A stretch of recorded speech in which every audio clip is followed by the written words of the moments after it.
Hi friends, welcome to தவா cook and health tips. இன்றைக்கி பச்சரிசி மாவில் எப்படி கிறிஸ்பியான முறுக்கு பண்ணுறதுன்னு தான் பார்க்க போகிறோம். அதுக்கு ஒரு கடாய் அடுப்பில் வச்சுக்கிடுவோம். இப்போ ஹீட் ஆனதுக்கப்புறம் 1 கப் பச்சரிசி மாவு போட்டுக்கிடுவோம். ஒரு அரை கப் கடலை மாவு போட்டுக்கிறேன்.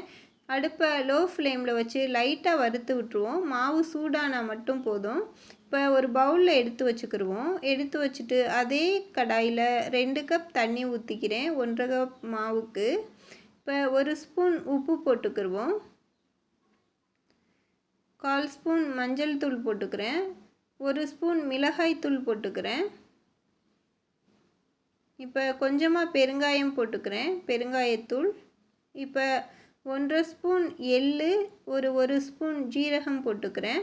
இப்போ 2 ஸ்பூன் நெய் ஊற்றிக்கிறேன் அந்த தண்ணியில். தண்ணி நல்லா கொதிச்சு வந்துருச்சு. இப்போ அப்படியே மிக்ஸ் பண்ணி விட்ருவோம். தண்ணி நல்லா கொதிச்சதுக்கப்புறம் நம்ம மாவை போட்டுடலாம். வறுத்து வச்சுருக்க மாவை போட்டு நல்லா கட்டி பற்றாமல் இந்த மாதிரி நல்லா மிக்ஸ் பண்ணி விடணும். தண்ணி நல்லா கொதிச்சதுக்கப்புறம் நம்ம மாவு போடுற டயத்தில் லோ ஃப்ளேமில் வச்சுக்கிறோங்க. இப்போ நல்லா மிக்ஸ் பண்ணி விட்ருங்க. நம்மளுக்கு 1.5 கப் மாவுக்கு 2 கப் தண்ணி கரெக்டாக இருக்கும். எக்ஸ்ட்ரா தண்ணி சேர்த்துறாதீங்க, கட்டியாக இருந்தாலும். இதுவே கரெக்டான பதமாக இருக்கும் உங்களுக்கு. இப்போ நல்லா மிக்ஸ் பண்ணி விட்ருப்போம். இப்போ அடுப்பை ஆஃப் பண்ணிவிட்டு அப்படியே நல்லா மிக்ஸ் பண்ணி விடுங்க.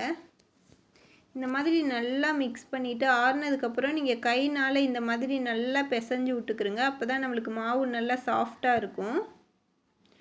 இப்போ இது மாதிரி ஒரு முறுக்கு உரல் எடுத்துக்கிடுவோம். அதில் நம்ம பிசைஞ்சு வச்சுருக்க மாவை அப்படியே எடுத்து வச்சுக்கிடுவோம். ஃபுல்லாக எடுத்து வச்சுக்கிருங்க.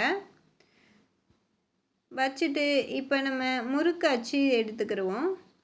இது மாதிரி முறுக்கு அச்சு எடுத்து வச்சு அப்படியே மூடிடுங்க. இந்த மாதிரி நல்லா மூடிடுங்க. நல்லா மூடியாச்சு. இப்போ ஒரு கரண்டி வச்சு அதில் அப்படியே புழிஞ்சு விட்டுருவோம். இப்போ நம்ம டேரெக்டாக அப்படியே ஆயிலில் புழிஞ்சு விட்டோம்னா முறுக்கு எல்லாமே நம்மளுக்கு பிரிஞ்சு வந்துடும். இது மாதிரி கரண்டியில் நல்லா புழிஞ்சு விட்டுட்டு அப்படியே எண்ணெயில் போட்டிங்கன்னா உங்களுக்கு நல்லா முறுக்கு எதுவுமே உடையாமல் பிரியாமல் அப்படியே நல்லா வரும். இந்த மாதிரி அப்படியே ஆயில் சூடானதுக்கப்புறம் போட்டுருவோம். இப்போ நம்மளுக்கு பிரியவே இல்லை பாருங்கள் முறுக்கு. நம்ம எந்த சைஸில் சுற்றணுமோ அப்படியே வந்துருச்சு பாருங்கள், சூப்பராக.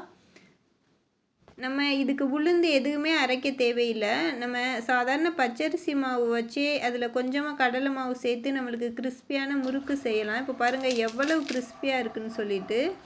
அவ்வளவு சூப்பராக இருக்கும். இது மாதிரி செஞ்சு பாருங்கள் ஃப்ரெண்ட்ஸ். பார்த்துட்டு எப்படி இருக்குன்னு சொல்லிட்டு கமெண்ட் பண்ணுங்கள். மறக்காமல் நம்மளோட சேனலை சப்ஸ்கிரைப் பண்ணிடுங்க. தேங்க்ஸ் ஃபார் வாட்சிங்.